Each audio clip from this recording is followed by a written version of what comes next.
എല്ലാവർക്കും ശ്രീമാത്രേ നമഃ. അങ്ങനെ പറഞ്ഞുകൊണ്ട് തന്നെയാണ് യോഗവാസിഷ്ഠത്തിലെ സൃഷ്ടി വിവരണം തുടങ്ങുന്നത്. അതിന്റെ പേരാണ് കൽപ്പനാവാദം. കൽപ്പനാവാദം എന്ന് പറഞ്ഞാൽ എന്താ? ഐഡിയലിസം. ആ യോഗവാസിഷ്ഠത്തിൽ ആദ്യം പറയുന്നത് എന്താ? സിദ്ധാന്തം. സിദ്ധാന്തം എന്ന് പറഞ്ഞാൽ പരമ്പൊരുളിന്റെ ഒരു ഐഡിയ അഥവാ ഒരു കൽപ്പന, ഒരു ഇമാജിനേഷൻ. ഈ പ്രപഞ്ചം അങ്ങനെയാണിത് എന്താ പറയാ പ്രാവർത്തികമായിട്ട് ഉണ്ടാകുന്നതെന്ന് പറയുന്നു.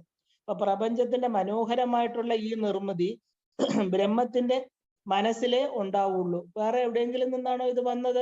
അല്ല. എവിടെ നിന്നാ വന്നത്? ബ്രഹ്മത്തിന്റെ മനസ്സില്. ബ്രഹ്മം ആരാണ്? പരമശിവൻ ഇല്ലേ? പരശിവൻ, അനുത്തര ശിവൻ, നിഷ്കള ശിവൻ. ആ ശിവന്റെ ഹൃദയത്തില് ആദ്യമുണ്ടായ ഒരു മൂല ത്രികോണമാണ് നമ്മൾ അന്ന് കണ്ടുമില്ലേ? ആ അദ്ദേഹത്തിന്റെ മനസ്സിലുണ്ടായി. ഈ ഒരു കംപ്ലീറ്റ് ബ്ലൂ പ്രിന്റ് എവിടെയാണ് ഉണ്ടായതെന്ന് ചോദിച്ചാല് ആ ഒരു പരബ്രഹ്മത്തിന്റെ ഉള്ളിൽ. വേറെ ഒരിടത്തുനിന്നും ഇത് വരാൻ ചാൻസ് ഇല്ല, വരില്ല. അപ്പൊ ഈ ബ്രഹ്മത്തിന്റെ മനസ്സിലാണ് ഇത് ഉണ്ടായത്. ദിവ്യമായിരിക്കുന്ന ആ മനസ്സില് മനനത്തിലൂടെ, കൽപ്പനയിലൂടെയാണ് 3 ലോകങ്ങളെയും സൃഷ്ടിച്ചിരിക്കുന്നത്. ഈ 3 ലോകങ്ങൾ എന്ന് പറയുമ്പോ ഏതാ? ഓം ഭൂർ ഭുവ സുവ എന്ന് പറയുന്ന 3 ലോകങ്ങള്, നമ്മുടെ ജാഗ്രത, സ്വപ്ന, സുഷുപ്തി എന്ന് പറയുന്ന അവസ്ഥാത്രയങ്ങള്, ഇതെല്ലാം 3 ലോകങ്ങളാണ്. അപ്പൊ ഈ വളരെ വ്യക്തമായിട്ട് യോഗവാസിഷ്ടം പറയണു, മനോ മനന നിർമ്മാണ മാത്രം ഏതത് ജഗത്രയം. ഇനി വേറൊന്നും ഇതിൽ പറയേണ്ട കാര്യമില്ല, വളരെ വ്യക്തമായിട്ട് പറയണം. മനസ്സില് മനോ മനന നിർമ്മാണം. മനനം എന്ന് പറഞ്ഞാൽ ചിന്തിച്ചുറപ്പിച്ച പരമാത്മാവിന്റെ ചിന്തനത്തിലൂടെ നിർമ്മാണം മാത്രം ഉണ്ടാക്കിയിരിക്കുന്നതാണ് ഏതത്, ഈ ജഗത്രയം. ഈ 3 ജഗത്തുകളും ആ പരമാത്മാവിന്റെ ഉള്ളിൽ വന്നിരിക്കുന്നതാണ്. ഇനി മറ്റൊരു പ്രധാന വിവരം കൂടെ യോഗവാസിഷ്ഠത്തിൽ പറയുന്നുണ്ട്. ഏവം കുഡ്യായം വിശ്വം നാസ്തിയേവ മനനാഭ്യതേ. അതായത് ബ്രഹ്മത്തിന്റെ ദിവ്യമായ മനസ്സാണ്. ആ മനസ്സിലാണ് ഈ പ്രപഞ്ചത്തിന്റെ മനോഹരമായിട്ടുള്ള നിർമ്മാണം, അതായത് മനനത്തിലൂടെ, കൽപ്പനയിലൂടെ ഈ ഒരു പ്രപഞ്ച നിർമ്മാണം, ഈ ജഗത്തിന്റെ നിർമ്മാണം നടന്നിരിക്കുന്നത്. ഈ 3 ലോകങ്ങളെയും സൃഷ്ടിച്ചിരിക്കുന്നത് ആരാണ്? ബ്രഹ്മമാണ്. ബ്രഹ്മം എന്ന് പറയുന്നത് പരശിവനാണ്. അപ്പൊ ആ ബ്രഹ്മത്തിന്റെ ഈ സ്വപ്ന സൃഷ്ടി ഒന്നല്ല, അത് പലതായി. നമുക്കറിയില്ല. നമുക്കറിയുന്ന എന്താ? ഈ ഒരു ജഗത്തിനെ മാത്രം. അത് ചിലപ്പോൾ പല തലങ്ങളിൽ, പല ഡയമെൻഷൻസിൽ ഉണ്ടാവാം. നമ്മൾ അറിയാത്ത പല ലോകങ്ങളും ഉണ്ടായി എന്ന് വരാം. പക്ഷെ അതൊന്നും നമുക്കറിയില്ല. കാരണം എന്താ? നമുക്ക് അറിയാൻ പറ്റില്ല. നമ്മുടെ ഉപാധിയാകുന്ന ശരീരം വെറും 5 സാധനങ്ങൾ കൊണ്ട് നിർമ്മിച്ചതാണ്. ഭൂമി, ജല, അഗ്നി, ആകാശം. ഈ 5 കാര്യങ്ങൾ മനസ്സ് എന്ന് പറയുന്ന അന്ധകരണങ്ങളും. അതുകൊണ്ട് വേറെ ഡയമീറ്റേഴ്സ്, വേറെ ഇനിയിപ്പോ ഏതെങ്കിലും ഡയമെൻഷൻസിൽ ഭഗവാൻ ഉണ്ടാക്കിയിട്ടുണ്ടോ? നമ്മുടെ മനസ്സിനും ബുദ്ധിക്കും കടന്നു ചെല്ലാത്തത് വേറെ ഉപരിലോകങ്ങളുണ്ടോ? നമ്മളെക്കാളും സോഫിസ്റ്റിക്കേറ്റഡ് ആയിട്ട്, അതെ, വളരെയധികം 7ാമത്തെ ഡയമെൻഷനൊക്കെ ഉണ്ടെന്ന് പറയണു. പക്ഷെ നമ്മുടെ ഇന്ദ്രിയങ്ങൾക്ക് ഗോചരമല്ല, അത് അറിയില്ല. അപ്പൊ ആ നമ്മൾ അറിയാത്ത പല ലോകങ്ങൾ ഉണ്ടായി എന്ന് വരാം. അപ്പൊ നിർമ്മലമായ ആകാശത്തില് മേഘങ്ങൾ പോലെയാണ് ബ്രഹ്മത്തിൽ ലോകങ്ങൾ ഉണ്ടായി ലയിക്കുന്നത്. കാരണം നമുക്കിപ്പോ എങ്ങനെ പറയാൻ പറ്റും ഉണ്ടോ ഇല്ലയോ എന്ന്? ചിലപ്പോ ഉണ്ടായിരുന്നിരിക്കാം, അതില്ലാതായിരിക്കാം, ഒന്നും അറിയില്ല. പുതിയ ലോകങ്ങൾ വരുന്നുണ്ടായിരിക്കും. അപ്പൊ ആരാണ്, അല്ലെങ്കിൽ ഏതൊന്നാണ് ഈ ബ്രഹ്മം? നമ്മുടെ യോഗവാസിഷ്ഠത്തിൽ ആ മൂല പരമ്പൊരുളിനെ വർണ്ണിച്ചിരിക്കുന്നത് ശാശ്വത ഭാസുരവും അനന്ത വിജ്ഞാനഘനവുമായ അനിർവചനീയമായ വസ്തുവാണ് ബ്രഹ്മം. എന്താ ബ്രഹ്മത്തിന്റെ ഡെഫിനിഷൻ? നമുക്ക് എങ്ങനെ ഇവിടെ ഇരുന്ന് അതിനെയൊക്കെ ചിന്തിക്കാൻ പറ്റും? ആ ബ്രഹ്മത്തിന്റെ ഡെഫിനിഷൻ കൊടുത്തിരിക്കുന്നത് മൂല പരമ്പൊരുൾ. എന്താണ്? ശാശ്വതമായിട്ടുള്ള ഭാസുരം, പ്രകാശിച്ചു കൊണ്ടിരിക്കുന്ന ഒരു ദിവ്യ തേജസ്. നമ്മൾ കാണുന്ന, നമുക്ക് 100 വാട്ട് ബൾബിന്റെ അപ്പുറമൊന്നും ചിന്തിക്കാൻ പറ്റില്ല അല്ലേ? ഇപ്പൊ സിംഗപ്പൂരും അമേരിക്കയിലും ഒക്കെ വലിയ വലിയ വെളിച്ചത്തിന്റെ അത്രയൊക്കെ നമ്മുടെ ഉള്ളിൽ കൊള്ളൂ. അത് ഭയങ്കര വെളിച്ച. പക്ഷെ ഇതോ, നമുക്ക് കോടി സൂര്യ സമപ്രഭ, അനേക കോടി, ആയിരങ്ങളല്ല, സ്വന്തമായിട്ടുള്ള പ്രകാശം. ഇതിന് വേറെ യാതൊരു ആശ്രയവുമില്ലാതെ സ്വയം പ്രകാശിച്ചു നിൽക്കുന്ന ആ ഒരു അനിർവചനീയമായിട്ടുള്ള, അനിർവചനീയം എന്ന് പറഞ്ഞാൽ എന്താ? വാക്കുകൾ കൊണ്ട് വിവരിക്കാൻ പറ്റില്ല. ശാശ്വതമായിട്ട്, അതായത് ഈ പ്രകാശിച്ചുകൊണ്ടിരിക്കുന്ന വസ്തു കുറച്ചു നാൾ കഴിയുമ്പോൾ അതിന്റെ ഇലക്ട്രിസിറ്റി ഒക്കെ പോയി അത് ഡിമ്മാവോ? ഇല്ല. സദാ എപ്പോഴാണ് ഇനി ഇത് എപ്പോഴാണ് നിൽക്കുന്നത്? ഇത് എന്നും ഈ 4 യുഗങ്ങള് വന്നു പോയിക്കൊണ്ടിരുന്നാലും ഈ ശാശ്വതമായിട്ട് പ്രകാശിച്ചു കൊണ്ടിരിക്കുന്ന ആ മൂല പരമ്പൊരുളിന് യാതൊരു വ്യത്യാസവും ഇല്ല. ഇപ്പൊ നമ്മൾ പ്രകാശിക്കുമ്പോൾ അതിനെ വിളക്കുകളോ സൂര്യന്റെ പ്രഭയോ ആയിട്ട് കാണരുത്. എന്താണത്? അനന്ത വിജ്ഞാന ഘനം. നമ്മൾ ഇതിനു മുമ്പേ കണ്ടു ഈ ദേവിയെ വിജ്ഞാന ഘന രൂപിണിയെ നമ്മുടെ അന്തസത്ത, നമുക്ക് അറിവായിരിക്കുന്ന വിജ്ഞാനം. വിജ്ഞാനം എന്ന് പറഞ്ഞാൽ എന്താ? ജ്ഞാനം, വിജ്ഞാനം, അനുഭവ ജ്ഞാനം. എല്ലാം ഘനമായിട്ടിരിക്കുന്ന പ്രകാശ സ്വരൂപമായിരിക്കുന്ന പ്രകാശമുണ്ട്. പക്ഷെ അതെന്താണ്? വിജ്ഞാന ഘനമാണ്. ആ ഒരു അനർവചനീയമായിരിക്കുന്ന വസ്തുവാണ് ബ്രഹ്മം. യഥോ വാചോ നിവർത്തന്റെ അപ്രാപ്യ മനസ്സ സഹ. വാക്കുകൾക്ക് പറയാൻ പറ്റില്ല, മനസ്സിനെത്താൻ പറ്റില്ല. ഇങ്ങനെയൊക്കെ വെറുതെ വാക്കുകളിലൂടെ എന്തൊക്കെയോ കാൽപ്പനികമായിട്ട് കുറച്ച് പറയാമെന്ന് നമുക്ക് പറയാൻ പറ്റുള്ളൂ. അങ്ങനെയുള്ള ഒരു ബ്രഹ്മത്തിന് എങ്ങനെയാണ് നമുക്ക് കൽപ്പന ഉണ്ടാകുന്നത്? എങ്ങനെ നമുക്ക് പറയാൻ പറ്റും? നമ്മൾ വെറും കടുകുമണികള്, വെറും മണൽത്തരികളാണ് ആ ബ്രഹ്മത്തില്. ആ ബ്രഹ്മത്തിന്റെ വ്യാപ്തി, അതിന്റെ അനിർവചനീയത ആർക്കും വിവരിക്കാൻ പറ്റില്ല ആ അതുകൊണ്ടാണ് അമ്മയെ ബ്രഹ്മസ്വരൂപിണിയായിട്ട് നമ്മൾ കൽപ്പന ചെയ്യാതെ നമ്മുടെ ഹൃദയ ഗുഹയിൽ ഇരിക്കുന്ന ചിന്താമണി ഗൃഹത്തിൽ ഇരിക്കുന്ന അമ്മയായിട്ട് കാണുന്നത്. കാരണം ഈ ബ്രഹ്മസ്വരൂപിണി അമ്മ ആദിയും അന്തവും ഇല്ലാത്ത പരാശക്തി. അമ്മയെ നമുക്ക് ഉൾക്കൊള്ളാൻ പറ്റില്ല. നമ്മൾ ഈ ചെറിയ എന്താ പറയാ, ഒരു ചെറു തരി അല്ലെ, അതിനകത്ത് ഒതുങ്ങുന്നതേ നമുക്ക് പറ്റുള്ളൂ. അതുകൊണ്ട് അമ്മ എന്റെ ഹൃദയ ഗുഹയിൽ ഇരിക്കൂ, എനിക്ക് അങ്ങനെ കണ്ടാൽ മതി എന്ന് പറയാൻ കാരണം ഇതാ. കാരണം ബ്രഹ്മം എന്ന് പറയുന്ന ആ പരശിവന്റെ ആ ഒരു ശക്തി സ്വരൂപിണിയാണ് പരാശക്തി. അതുകൊണ്ടാണ് നമ്മൾ ശിവശക്തി സാമരസ്യം എന്ന് പറയുന്നത്. ശിവന്റെ ഉള്ളില് ആ ഒരു ചേതന രൂപത്തില് ശിവന് താൻ ആരാണെന്ന് കാണിച്ചു കൊടുക്കുന്ന വിമർശ ശക്തി. അപ്പൊ അങ്ങനെയുള്ള ബ്രഹ്മത്തിൽ എങ്ങനെയാണ് നമുക്ക് കൽപ്പനകൾ ഉണ്ടാകുന്നതെന്ന് ചോദിച്ചാൽ നമുക്കറിയില്ല.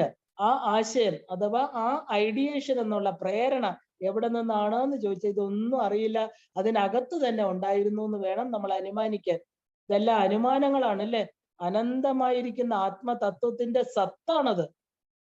നമ്മുടെ ഈ പറയുന്ന പ്രപഞ്ചം എന്ന് പറയുന്നതിനകത്തുള്ള എല്ലാത്തിന്റെയും ജീവരാശികളുടെ സത്തായിട്ടിരിക്കുന്ന, സൂക്ഷ്മമായിട്ടിരിക്കുന്ന, നമുക്കൊന്നും അതിനെ എങ്ങനെയാ അത്? നമ്മളിപ്പോ ഒരു ചെടികളൊക്കെ ഇടിച്ചു പിഴിഞ്ഞ് മരുന്നുണ്ടാക്കി അതിന്റെ സൂക്ഷ്മമായിരിക്കുന്ന നമ്മുടെ ഉള്ളിൽ കൊടുക്കുമ്പോഴാണ് ആ അസുഖം, നമ്മുടെ അസുഖം ഇന്ന രോഗമാണ്, രോഗം എന്ന് പറയാൻ അല്ലാതെ രോഗാണുക്കളെ അതിനകത്ത് ഏത് ഭാഗത്ത് രോഗം ബാധിച്ച സ്ഥലമെന്ന് കാണിച്ചു കൊടുക്കാൻ നമുക്ക് പറ്റില്ല.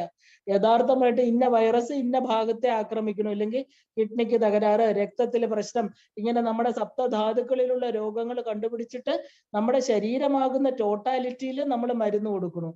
അല്ലാതെ ഇത് നമ്മൾ ആരോടെ ഈ പറയുന്നത്? മരുന്ന് കൊടുത്തിട്ട് ഇത് വയറില് കിഡ്നിക്ക് തരുന്നതാണ് എന്ന് പറഞ്ഞിട്ട് നമ്മൾ ആരോടെ ഈ പറയുന്നത്?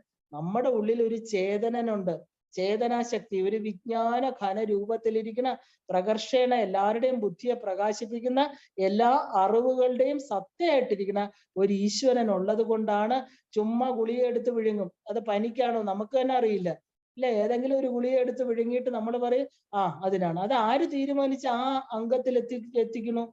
നമ്മുടെ ഇപ്പൊ ബ്ലഡിനാണ്, അതിന് പ്യൂരിഫിക്കേഷൻ വേണം, ഇല്ലെങ്കിൽ അതിൽ അയൺ കണ്ടന്റ് കുറവാണ്, പൊട്ടാസ്യം കുറവാണ്, ഇല്ലെങ്കിൽ ഇത് നമുക്ക് ഓരോടത്തും നമ്മുടെ ശരീരം മുറിച്ച് അവിടെ വെക്കാൻ പറ്റുമോ? ഇല്ല. ഈ ഒരു ചേതന സ്വരൂപമായിട്ട് എല്ലാ വിജ്ഞാനങ്ങളും ആർക്ക് എന്ത് കൊടുക്കണം, നമ്മുടെ ഉള്ളിൽ എന്താണ്, കാർബൺ ഡൈ ഓക്സൈഡ് കുറഞ്ഞു, ഓക്സിജൻ വേണം, ഇതൊക്കെ നമുക്ക് ഈ പറയുന്നത്, ഞാനാണ് ഇതൊക്കെ പറയുന്നു എന്ന് നമ്മൾ വിചാരിക്കുന്നു. വെറും വിട്ടിത്തരാണ്. ഈ ഈശ്വര ചൈതന്യം, ഈ പരാശക്തി, ഈ വിജ്ഞാന ഘന സ്വരൂപിണിയായിട്ടിരിക്കുന്ന പരാശക്തി ഇരിക്കുന്നത് കൊണ്ടാണ് ആ തിരിച്ചറിവ് ഉണ്ടാകുന്നത്. അതിനെയാണ് നമ്മൾ ബ്രഹ്മം എന്ന് പറയുന്നത്. അല്ലാതെ ഒരു പ്രകാശം, ഒരു ലൈറ്റ് ഇട്ട ബൾബ് അല്ല, നമ്മുടെ ഹോൾ ജീവസത്ത. അപ്പൊ ഈ ബ്രഹ്മത്തില് താൻ അതായത് ആ ഒരു ആത്മതത്വമാണ് ശരിക്കും പറഞ്ഞാൽ സത്ത എന്ന് പറയുന്നത്, അഥവാ എസൻസ്. ആ എസൻസ് മാത്രമുള്ള ഒരു ബ്രഹ്മത്തില് താൻ ചിത്താണെന്ന് പറഞ്ഞാൽ എന്താ? എക്സിസ്റ്റൻസ് ആണ്. ആ സത്തം എന്ന് പറഞ്ഞാൽ ടോട്ടാലിറ്റിയിൽ ഇരിക്കുന്ന ആ ഒരു പ്രഭാവം, ഒന്നും അനങ്ങാതിരിക്കുന്ന ആ പ്രഭാവം, അതില് ഞാൻ ചിത്താണ് എന്നുള്ള ഒരു സ്വയം തിരിച്ചറിയലാണ് ആശയത്തിന്റെ, അതായത് ആശയത്തിന്റെ സങ്കല്പത്തിന്റെ മുകളിലായി ആ ഒരു മുളയായിട്ട് തീരുന്നത്. കാരണം സത്തിനറിയാം, സത്തും ചിത്തും, സത്ത് ചിത്ത് ആനന്ദം, ഇത് മൂന്നും എന്താണ്? ബ്രഹ്മത്തിന്റെ ഉള്ളിൽ തന്നെ ഉണ്ട്. പക്ഷെ ആ സത്തിന് തന്റെ ചിത്താണ് ഞാനെന്ന് എനിക്കൊന്ന് അറിയണം. ചുമ്മാ ഒരു രസം, എന്തിനെന്ന് വെച്ചാൽ ഒരു ഫണ്ണിന് അല്ലേ, നമ്മൾ ചുമ്മാ ബോറടിച്ചിരിക്കുമ്പോ ആനന്ദാവസ്ഥയിൽ ഇരിക്കുമ്പോ നല്ല സന്തോഷത്തിൽ ചുമ്മാ കളികൾ കളിക്കും പോലെ ഈ ബ്രഹ്മത്തിന് ശിവൻ എന്ത് തോന്നി? ഞാൻ സത്തായിരിക്കുന്ന ഒന്ന് ചിത്താകണം. സത്തായ നിന്ന പൊരുൾ സത്തായി നിന്നുടനെ ചിത്തായി നിന്ന് ഒരു മുത്തായി മൂന്ന് മറിയും ജനനീ നവരത്ന മഞ്ജരിയിൽ പറയുക. എന്തിനാ ഭഗവാൻ അങ്ങനെ ചോദിച്ചതെന്ന് ചോദിച്ചാൽ ആനന്ദം, സന്തോഷം. അവർക്ക് ഒരു ക്രീഡ. നമ്മളോ ഇതിനെല്ലാം പിടിച്ചു വെച്ച് ദുഃഖ കടലില്, ദുഃഖ സമുദ്രത്തിൽ ഇങ്ങനെ ആറാടുകയാണ് ഓരോരുത്തരല്ലേ. നമുക്ക് എല്ലാം ദുഃഖങ്ങൾ, അയ്യോ ഇതിൽ നിന്ന് ഇനി എപ്പോ കരകയറും. ഭഗവാനോ എല്ലാം ഒരു ക്രീഡ, ഒരു ആനന്ദം.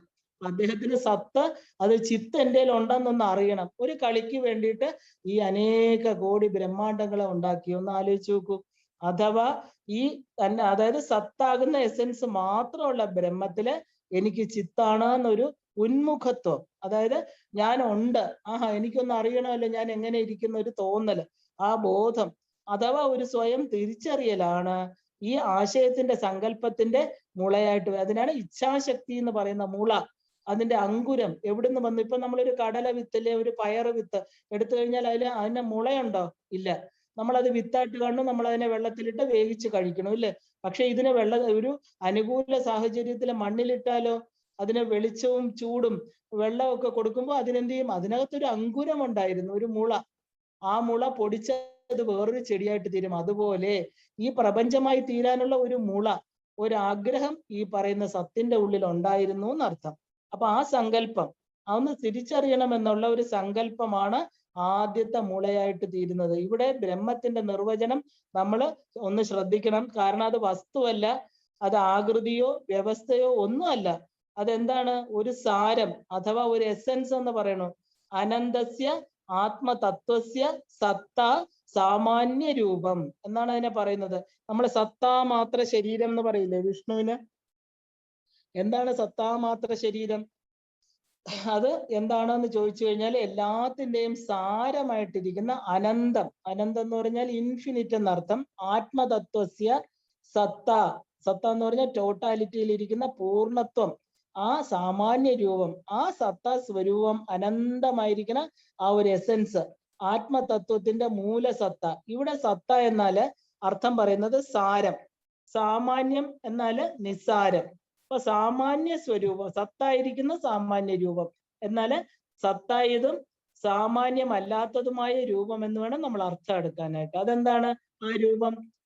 ആ രൂപമാണ് അനർവചനീയം, വിവരിക്കാൻ പറ്റില്ല, വിവരിക്കാൻ സാധ്യമല്ലാത്തത്, വ്യവസ്ഥപ്പെടുത്തുവാൻ പറ്റാത്തത്. ഇതിനേക്കാളും അബ്സ്ട്രാക്റ്റ് ആയിട്ട് ബ്രഹ്മതത്വത്തെ നമുക്കിനി പറയാൻ പറ്റില്ല. എങ്ങനെ പറയും? ആർക്കും പറയാൻ പറ്റില്ല. ഇത്രയൊക്കെ നമുക്ക് പറയാൻ പറ്റുള്ളൂ.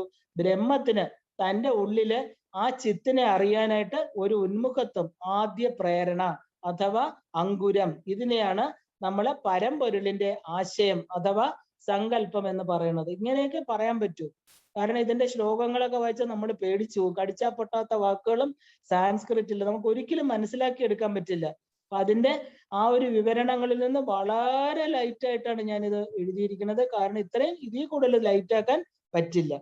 അപ്പൊ ഈ ആദ്യത്തെ ഉന്മുഖത്വം, ഒരു വൈബ്രേഷൻ, അതായത് എനിക്ക് ചിത്തിനെ ഒന്ന് അറിയണം, എനിക്ക് ചിത്തമുണ്ട് എൻ്റെ ഉള്ളില് എന്ന് പറഞ്ഞിട്ട് ആദ്യം ഉണ്ടായിട്ടൊരു ആശയം, ആ സങ്കല്പം, ഇതിനെയാണ് നമ്മൾ സങ്കല്പം. നമ്മുടെ ഉള്ളിൽ തന്നെ വെറുതെ ഇരിക്കുമ്പോൾ നമ്മൾ ഇങ്ങനെ പറയും, എൻ്റെ ഉള്ളിൽ ഒരു സങ്കല്പം. എന്താ? അയ്യോ, നമ്മുടെ സങ്കല്പങ്ങൾ എന്താ? നമ്മുടെ കുഞ്ഞു കുഞ്ഞ് അല്ലെ, ചെറിയ ഒരു കാറ്, ഒരു വീട്, അങ്ങനെയൊക്കെയുള്ള സങ്കല്പങ്ങൾ. ഭഗവാന് സന്തോഷമാണ്, എപ്പോഴും സന്തോഷമാണ്. അതുകൊണ്ട് ഭഗവാന്റെ ഉള്ളിൽ വന്ന സങ്കല്പം എന്താണ്? ഈ ജഗത്തിനെ ഒന്ന് സൃഷ്ടിക്കണം, ഈ അനേക കോടി ബ്രഹ്മാണ്ടങ്ങളെ ഒന്ന് കാണണം, ഈ അനേക കോടി നാമരൂപ വസ്തുക്കളെ എനിക്ക് കാണണം എന്നുള്ളൊരു ചെറിയ ചിന്ത, ആ സങ്കല്പം. പിന്നീട് ആ പരമമായിട്ടുള്ള സത്ത എന്ത് ചെയ്തു? ആ ബ്രഹ്മം ചൈതന്യത്തോട് കൂടിയതായിട്ട് തീർന്നു. അതായത് ജ്ഞാനോന്മുഖമായിട്ട് അത് വികസിക്കാൻ തുടങ്ങി. അപ്പൊ ചിത്ത എന്നത് അറിയപ്പെടുവാൻ യോഗ്യതയുള്ളതായിട്ട് തീരും. അപ്പോഴാണ് നമ്മള് ചിത്തിന്റെ പ്രഭാവം വരുന്നത്. സത്ത് എന്ത് ചെയ്തു? സങ്കല്പം ചെയ്തു. പിന്നെ ഉടനെ അത് വളരാൻ തുടങ്ങി, അതായത് അത് വലുതാകാൻ തുടങ്ങി, അതാണ് ബൃഹത്താവാൻ തുടങ്ങി. ആ പരമമായ സത്യം ഇല്ലേ, ആ ചൈതന്യത്തോടു കൂടി. അതായത് ഇതുവരെ ഒന്നും പുറത്ത് കണ്ടില്ല. നമ്മളിപ്പോ ഒരു കടല വിത്തെടുത്ത് മേശപ്പുറത്ത് വെച്ചാൽ കുറെ കാലം കഴിയുമ്പോൾ അതിരുന്ന് കേട് വന്നു പോകും, ഒന്നും പുറത്ത് കാണില്ല. അതുമായിട്ടല്ല ഞാൻ താരതമ്യപ്പെടുത്തുന്നത്. പക്ഷേ ഒരു ആലിന്റെ വിത്ത്, അതിൽ നിന്നൊക്കെ നമ്മൾ സാമാന്യമായിട്ട് സ്പിരിച്വൽ ഇതിൽ പറയുന്ന ആൽവിത്താണ്. ആദ്യം നോക്കിയാൽ ഒന്നും കാണില്ല, പക്ഷെ അനുകൂല സാഹചര്യം വരുമ്പോൾ അതിനകത്തുനിന്ന് ഒരു ആൽവൃക്ഷം വരും. ഇത് എവിടെ വിളിച്ചിരുന്നു ഈ ആൽവൃക്ഷം?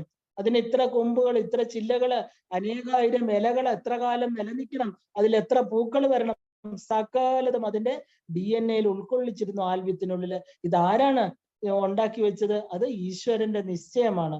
അതുപോലെ എല്ലാം ഒളിച്ചു വെച്ചിരുന്നു. ഇതിനകത്തിരിക്കുന്ന ആരൊക്കെ വരണം, എത്ര മീനുകള്, എത്ര പുഷ്പങ്ങള്, എത്ര മനുഷ്യജീവികൾ, ഈ ബ്രഹ്മത്തിന്റെ ഉള്ളില് ഇതെല്ലാം തന്നെ ഉണ്ടായിരുന്നു. അതുകൊണ്ടാണ് ഞാൻ പറയുന്നത്, ഈ പോപ്പുലേഷൻ എന്ന് പറയുന്നത് നമ്മള് നിയന്ത്രിക്കാൻ പറ്റാത്തതല്ല, എല്ലാം അതിനകത്തുള്ളത് തന്നെ പല പല രൂപത്തിൽ വരിക.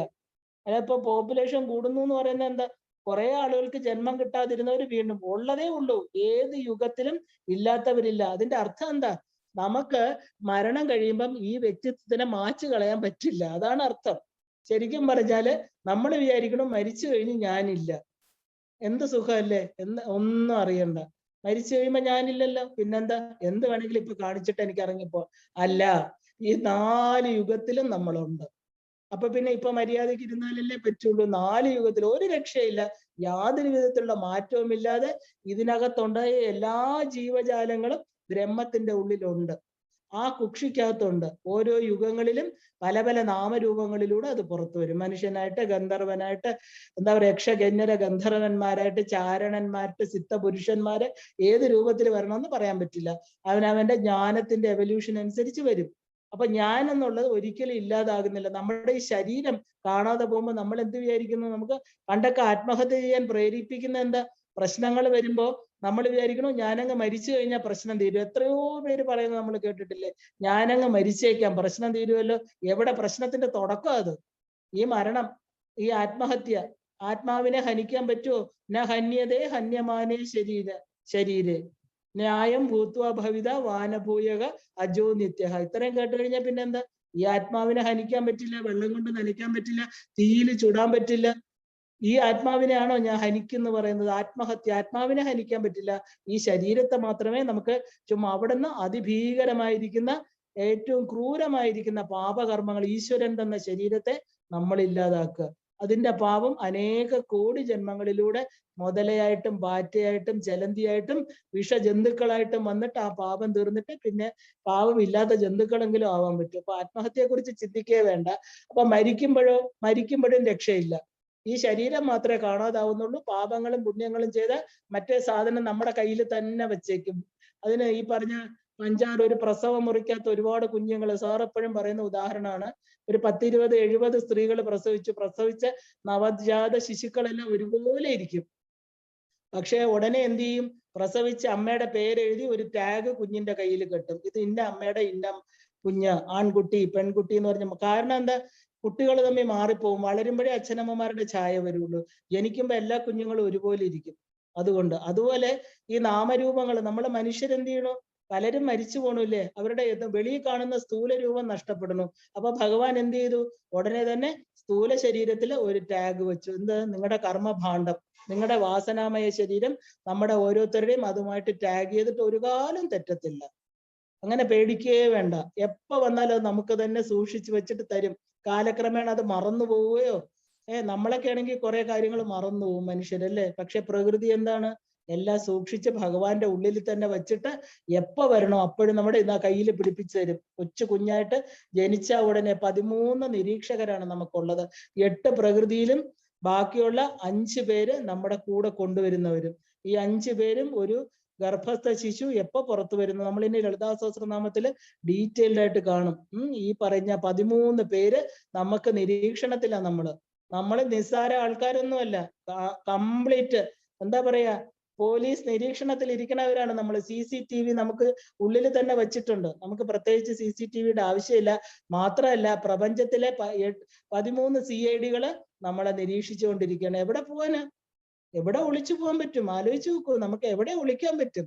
അപ്പോ ഒന്നും ഒളിക്കാൻ പറ്റില്ല. കർമ്മങ്ങൾ ശുദ്ധമായിട്ട് ചെയ്താൽ മാത്രമേ പറ്റുള്ളൂ. കാരണം എന്താ? ഇത് ഒരിക്കലും അവസാനിക്കാത്ത ഒരു ചെയിനാണ്. എപ്പോഴും ജന്മമില്ലാതാകുന്നോ ഇതിനെ എല്ലാം നമ്മൾ തേച്ച് മാച്ച് കളഞ്ഞ് നമുക്ക് ജ്ഞാനം കിട്ടുമ്പോ ഇപ്പൊ ഇവിടെ വെച്ച് ജന്മവിമുക്തിയാണ്. ഈ അറിവ് കിട്ടിക്കഴിയുമ്പോൾ ആ ഭഗവാനും ഞാനും ഒന്നാണ്, ഇത് രണ്ടല്ല എന്ന് പറയുമ്പോൾ ആ ഭഗവാനായിരിക്കുന്ന ഈ സത്തായിരിക്കുന്ന ഉണ്മയില് നമ്മൾ ഓരോരുത്തരും ചെന്ന് ലയിക്കും. ആ ലയനം, അല്ലാതെ നമ്മൾ എന്താ സെപ്പറേറ്റ് ഇൻഡിവിജ്വൽസ് ആയിട്ട് ഇരിക്കുന്നിടത്തോളം കാലം നമുക്ക് ഓരോ പേരുകളും നാമങ്ങളും തന്ന് പല പല സ്ഥലങ്ങളിൽ ഏതൊക്കെ പ്ലെയിനുകളുണ്ട് അറിയില്ല. നമ്മളിപ്പോ പറഞ്ഞില്ലേ പല ഡയമെൻഷൻസ്, എവിടെ ഭൂമി മാത്രമല്ല എന്ന് പറയണു, പല ലോകങ്ങൾ ഉണ്ടായെന്ന് വരും. നിർമ്മലമായ ആകാശത്ത് മേഘങ്ങൾ വരുന്ന പോലെ ഈ ബ്രഹ്മത്തില് പല ലോകങ്ങളും വന്നു പോകുന്നുണ്ട്, നമുക്കറിയില്ല. ചിലപ്പോ അവിടെയൊക്കെ ആയിരിക്കും അല്ലെ, നമ്മൾ അറിയാത്ത ചില ലോകങ്ങളിലൊക്കെ നമ്മൾ സഞ്ചരിക്കും. പക്ഷെ ഈ ഞാനെന്ന് പറയുന്ന ഏകമായിരിക്കുന്ന നമുക്ക് ഓരോരുത്തർക്കും പല ജന്മങ്ങൾ എടുത്താൽ, അതാണ് പുരാണൻ, ഭഗവാന് പേരുണ്ട്. ആ പുരാണൻ എന്ന് പറഞ്ഞാൽ എന്താ, ഞാൻ പഴയ ആളാ, പഴയ പുതിയ കുടത്തില് പഴയ വീഞ്ഞ് അല്ലേ. അപ്പൊ നമ്മുടെ ഈ ഇതിനകത്തിരിക്കുന്ന ഈ മൊബൈലിനകത്ത് ഇടുന്ന ഇൻസേർട്ട് ചെയ്തിരിക്കുന്ന, നമുക്കിപ്പോ ഇതിനകത്ത് പല എന്താ പറയാ മൊബൈലിനകത്ത് ഐഡിയ ഇടാം, എയർടെൽ ഇടാം, BSNL ഇടാം, ഓരോന്ന് ഇൻസേർട്ട് ചെയ്യുമ്പോൾ അത് വർക്ക് ചെയ്യും, അതുമായിട്ട് നെറ്റ്വർക്ക് കണക്ഷൻ. പക്ഷെ നമുക്ക് ഹോൾ പ്രപഞ്ചമായിട്ട് നെറ്റ്വർക്കാ, ഒരു രക്ഷയില്ല. ഈ സിം ഇട്ട് കഴിയുമ്പോഴോ ശരീരം കിട്ടിക്കഴിയുമ്പോൾ എല്ലാ നെറ്റ്വർക്കും ആക്ടിവേറ്റഡ് ആവും. 13 നിരീക്ഷകർ വന്നു, അവര് ബുക്ക് എടുത്തു നോക്കി, നിങ്ങളുടെ കർമ്മങ്ങൾ ഇങ്ങനെയൊക്കെയാണ്, ആ പൊക്കോ അങ്ങോട്ട് പോയി കർമ്മം ചെയ്തു. എവിടെ ഒളിച്ചു പോകും? അപ്പൊ ആത്മഹത്യ ചെയ്തിട്ടൊന്നും ഒരു കാര്യമില്ല, അങ്ങനെയൊന്നും ചിന്തിക്കണ്ട കേട്ടോ. കാരണം ഇത് കൂടുതൽ നമ്മൾ കോംപ്ലിക്കേഷൻ ആക്കുള്ളൂ. ഇതാവുമ്പോഴെന്താ, ഈ ജ്ഞാനത്തിലൂടെ അമ്മയാണ് എന്ന് പറഞ്ഞ് ഒരു സറണ്ടർ ചെയ്ത് നമുക്ക് അമ്മയുടെ അടുത്ത് പോവാം അല്ലേ. അതുകൊണ്ടാണ് പറയണത്, ആ ഒരു ജ്ഞാനത്തിലൂടെ മാത്രമേ തിരിച്ചു പോക്കുള്ളൂ, അല്ലാതെ ഒരിക്കലും തിരിച്ചു കർമ്മത്തിലൂടെ പറ്റില്ല, ഭക്തിയിലൂടെ പറ്റില്ല. ആ കർമ്മത്തിലൂടെ ഭക്തി തെളിഞ്ഞ്, ഭക്തിയിലൂടെ ജ്ഞാനത്തില്, കാരണം ഈ 3 യോഗങ്ങള്, കർമ്മം, ഭക്തി, ജ്ഞാനം, ഇത് 3 ഇന്റർ കണക്റ്റഡ് ആണ്. ഇതിലൂടെ മാത്രമേ നമുക്ക് ശ്രദ്ധയിലൂടെ ഈ സത്യത്തെ അനുഭവവേദ്യമാക്കണം. ബുദ്ധിയിൽ അറിഞ്ഞാലും പോരാ, അത് നമുക്ക് അനുഭവമാവുമ്പോൾ നമ്മള് എന്താണ്, നമ്മളും അനുഭവ യോഗ്യ, അതായത് എന്റെ ജീവാത്മാവ് ഒരു പ്രതിഫലനമാണ് എന്ന് കണ്ടിട്ട് അതില് തന്നെയാണ് ശരിക്കും കൈവല്യം, ആ ഒരു ഭഗവത് സായുജ്യ പദവിന്ന് കിട്ടുന്നത്. മറ്റേ സാമീപ്യം, സാലോക്യം, സാരൂപ്യത്തിലൊന്നും അത് കിട്ടില്ല. അപ്പൊ ഉപ്പുപാവ സമുദ്രത്തിൽ പോയതുപോലെ അനന്തമായിരിക്കുന്ന സത്തില് ഞാനാകുന്ന ചിത്ത് എന്ന് പറയുന്ന പ്രതിഫലനം ആ ഒരു കുമിളയായിട്ട് പുറത്തു വരാതെ അതിനകത്തേക്ക് ലയിക്കുക. പിന്നെ എത്ര കാലം ഇതൊന്നും നമുക്കറിയില്ല, നമ്മൾ അതിനെക്കുറിച്ചൊന്നും ചിന്തിക്കണ്ട. നമുക്ക് പിന്നെയും വന്നു പോക്കാണ് പ്രശ്നം അല്ലെ. നമ്മുടെ ഈ സീസൺ ടിക്കറ്റ് ക്യാൻസൽ ചെയ്യണം, അത്രയല്ലേ ആഗ്രഹമുള്ളൂ. അത് ദൈവം ഭഗവതി ക്യാൻസൽ ചെയ്ത് തരും. അപ്പൊ ഇതിന്റെ ആദ്യത്തെ ആ ഒരു പരമ്പൊരുളിന്റെ അകത്തുള്ള ഇച്ഛ എന്താണ്, സങ്കല്പം എന്താണ്, ആ അങ്കുരം, അതാണ് ആദ്യത്തെ തുടക്കം എന്നർത്ഥം. അതായത് എല്ലാത്തിന്റെ ഉള്ളിലും ആ അങ്കുരമുണ്ട്. അതുകൊണ്ടാണ് ദേവിയെ സർവയോനി മുദ്ര കാണിച്ച് നമ്മൾ എപ്പോഴും വണങ്ങുന്നത്. കാരണം എല്ലാത്തിന്റെയും അങ്കുരം, ബീജം ആ ദേവിയിലൂടെയാണ് പുറത്തു വരുന്നത്. അപ്പൊ അതുകൊണ്ട് എല്ലാത്തിന്റെയും യോനി, പ്രഭവ സ്ഥാനമായിരിക്കുന്ന പരാശക്തി. അപ്പൊ ഒരു പരമമായിരിക്കുന്ന സത്ത ബ്രഹ്മം എന്ത് ചെയ്തു, ചൈതന്യത്തോടു കൂടിയായിട്ട് ആ ഒരു ജ്ഞാനോന്മുഖമായിട്ട് വികസിച്ച് ചിത്ത് എന്ന് അറിയപ്പെടാൻ തുടങ്ങും കേട്ടോ. അതിനെയാണ് നമ്മൾ ആ ഒരു ചിന്നാമ യോഗ്യ ഭവതി, ചിത്ത് എന്നുള്ള നാമത്തിന് നമ്മൾ യോഗ്യരായിട്ട് തീരും. ആദ്യം എന്തായിരുന്നു, വെറും സത്തായിരുന്നു. അപ്പൊ ആദ്യത്തെ അങ്കുരം വന്നു, ഉള്ളില് ആദ്യത്തെ സങ്കല്പം വന്നു. അപ്പൊ ഞാൻ ചിത്താവാം, എനിക്ക് അത് ആ യോഗ്യത ഉണ്ടെന്ന് മനസ്സിലായി. പിന്നെ അടുത്ത സ്റ്റേജ് ആ ഒരു ചിത്തായി തീരാനുള്ള യോഗ്യത, അതാണ് ചിൻ നാമ യോഗ്യ ഭവതി എന്ന്. അതായത് ശിവ അദ്വൈതത്തില് ഈ പ്രേരണ, അത് ഈ ചൈതന്യത്തെയാണ് നമ്മൾ ശക്തി എന്ന് വിളിക്കുന്നത്. ആദ്യം ആരുണ്ടായിരുന്നു, ശിവൻ. ആ ഒരു പരമമായിട്ടിരിക്കുന്ന ഒരേ ഒരാളെ ഉണ്ടായിരുന്നുള്ളൂ, ശിവൻ. അപ്പൊ ഈ ആദ്യം വന്ന ചലനങ്ങളെ നമ്മൾ എന്ത് വിളിച്ചു, ശക്തി. അപ്പൊ ഈ ശക്തി, അതിനെ എന്താ പറയാ, ശരിക്കും ആ ഒരു ബൗദ്ധ സമ്പ്രദായത്തിൽ ഇതിനെ അനാദികാല പ്രപഞ്ച വാസന എന്നാണ് പറയുന്നത്. അനാദികാലം, ആദിയും അന്തവുമില്ലാത്ത കാലത്തിന്റെ പ്രപഞ്ചം ഉണ്ടാകാനുള്ള ഒരു വാസന. ഇപ്പൊ പ്രപഞ്ചത്തിന് നമ്മളിപ്പോ യൂണിവേഴ്സൽ, നമ്മള് പ്രപഞ്ച മനസ്സെന്ന് പറയില്ലേ. ഇപ്പൊ സൂക്ഷ്മത്തിലും സ്ഥൂലത്തിലുള്ള പ്രപഞ്ച മനസ്സ് എന്താണ്, അതിനെയാണ് നമ്മൾ സൂക്ഷ്മം എന്ന് പറഞ്ഞ ഹിരണ്യഗർഭൻ. ഇനിയിപ്പൊ നമുക്ക് ഹിരണ്യഗർഭനെ കുറിച്ച് അറിയാം. അപ്പൊ അനാദികാലമായിരിക്കുന്ന പ്രപഞ്ച വാസനയാണിത്. ശങ്കര അദ്വൈതത്തിൽ ഇതിനെയാണ് നമ്മൾ അവിദ്യ എന്ന് പറയുന്നത്. അതുകൊണ്ടാണ് വീണ്ടും പ്രപഞ്ചം ഉണ്ടാകണം എന്നുള്ളൊരു, നമുക്ക് മാത്രമല്ല പ്രപഞ്ചത്തിനുമുണ്ട് ഈ ആ വാസന, അതിന് വീണ്ടും ഉണ്ടാകണം എന്നുള്ളൊരു തോന്നല്. അപ്പൊ അനാദിത്വാത് സംസാരസ്യ അനാദൗതു സംസാരേ ബീജാങ്കുരവത്. അപ്പൊ എപ്പോഴാണോ ഈ എന്താ പറയാ ഈ പ്രപഞ്ചത്തിന് വീണ്ടും ഉണ്ടാകണം എന്നുള്ള ഒരു തോന്നൽ വരുന്നത്, ആ ഒരു സംസാരം ഉണ്ടാവണം എന്ന് തോന്നൽ വരുന്നത്, അത് എവിടെ നിന്നാ വരുന്നത്? ഈ ബീജത്തിൽ നിന്നും, ഈ വാസനയിൽ നിന്നാണ് വരുന്നത്. അപ്പൊ സംസാരം അനാദിയാണെന്നും അനാദിയായിരിക്കുന്ന അവിദ്യയാണ് സംസാരത്തിന്റെ കാരണമെന്നും ആ അനാദിയായ സംസാരത്തിലെ വിത്തും വൃക്ഷവും ഒരുപോലെ പ്രവർത്തിക്കുന്നതാണ് കർമ്മം. അപ്പൊ ഈ സംസാരം എന്ന് പറയുന്നത് എന്താണ്? ഈ വാസനകൾ എങ്ങനെ ഉണ്ടാക്കണു? ഈ ഒരു സംസാരത്തിൽ വന്ന് കർമ്മങ്ങൾ ചെയ്യുമ്പോൾ അതിന്റെ വാസനകൾ ഉണ്ടാകണം. അതിൽ നിന്നാണ് വീണ്ടും, അതാണ് വിത്തും വൃക്ഷവും. ആ വിത്തിൽ നിന്ന് വൃക്ഷം വരുന്നു, വൃക്ഷത്തിൽ നിന്ന് വീണ്ടും വിത്ത് വരുന്നു, ഇല്ലേ? അതുപോലെ ഓരോ പ്രളയകാലത്ത് എല്ലാ ജീവന്മാരും എവിടെയാ പോകുന്നത്? എല്ലാവരും ഭഗവാന്റെ എല്ലാ കർമ്മങ്ങളും, നമ്മുടെ ഓരോ മനുഷ്യരുടെയും കർമ്മങ്ങളും, മനുഷ്യർ മാത്രമല്ല എല്ലാം പ്രകൃതിയിലിരിക്കുന്ന എല്ലാ ജീവജാലങ്ങളും അതിന്റെ കർമ്മങ്ങൾ എവിടെ ലയിക്കണു? പരമാത്മാവിൽ ലയിക്കുകയാണ്. പക്ഷെ ലയിക്കുമ്പോഴത്തേക്ക് നമ്മൾ വിചാരിക്കും ലയിച്ച് നമ്മൾ ചെയ്ത കർമ്മമൊക്കെ അങ്ങ് തീർന്നു പോട്ടെ. എന്നല്ല, നമ്മൾ ഉള്ള കർമ്മങ്ങൾ കറക്റ്റായിട്ട് അതും വെച്ചോണ്ടാ ലയിക്കുക. പൂർണ്ണ ലയനം വരുന്നില്ല. അപ്പൊ സൃഷ്ടികാലത്ത് വീണ്ടും അതെല്ലാം പ്രകടമായി തീരുന്നു. അതുകൊണ്ടാണ് നമുക്ക് സൃഷ്ടിയുടെ അടിസ്ഥാനം ജീവന്മാരുടെ കർമ്മ വൈചിത്ര്യമാണെന്ന് പറയാൻ കാരണം. ഈ കർമ്മത്തിന് ഇത്രയും പ്രാധാന്യം കൊടുക്കുന്ന എന്താ? പരമാത്മാവിന്റെ ഉള്ളിൽ പോയി ഇരുന്നിട്ടും ദുഷ്വാസനയുള്ള ഒരു ഘാതകനും സദ്വാസനയുള്ള ഒരു സാത്വികനുമായിട്ടുള്ള മനുഷ്യനും ഭഗവാന്റെ ഉള്ളിൽ ഇരുന്നിട്ട് പോലും കർമ്മവാസന തീരാതെ അവൻ ശുദ്ധനാവുന്നില്ല. അപ്പൊ പരമാത്മാവിന്റെ ഉള്ളിലിരുന്ന ഒരാളിന്, അതുകൊണ്ടാണ് ഞാൻ പറയുന്നത്, എത്ര കാലം ക്ഷേത്രത്തിൽ വസിച്ചാലും, എത്ര കാലം പർവ്വത പ്രാന്തങ്ങളിൽ പോയി തപസ് ചെയ്താലും, എത്രയൊക്കെ എന്താ തീർത്ഥസ്ഥലങ്ങളിൽ ഗംഗയിൽ പോയി കുളിച്ചാലും പാപവാസന പോയില്ലെങ്കിൽ അതുകൊണ്ട് എന്ത് പ്രയോജനം? യോഗരഥോവ ഭോഗരഥോവ, നമ്മൾ യോഗം കൊണ്ടാണെങ്കിലും ഭോഗത്തിന് വേണ്ടിയാണെങ്കിലും നമ്മൾ ഓരോ കർമ്മങ്ങൾ ചെയ്യുന്നത്, അതായത് ഭജഗോവിന്ദത്തിൽ പറയുന്നു അല്ലെ?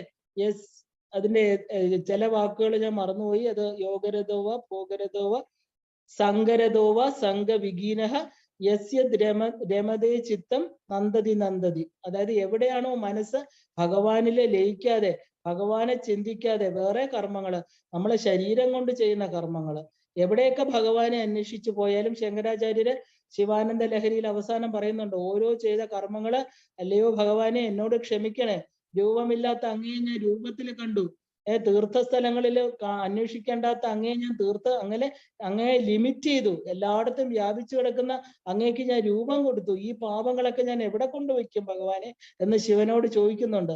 അതുപോലെ നമ്മൾ എന്തൊക്കെ കർമ്മങ്ങൾ നമ്മളെ ശുദ്ധമാക്കുന്നു എന്ന് പറഞ്ഞാലും അതിന് സ്ഥൂല ശരീരത്തിന് മാത്രമാണ് നമ്മൾ ബാഹ്യമായിട്ട് ചെയ്യുന്ന കർമ്മങ്ങൾ.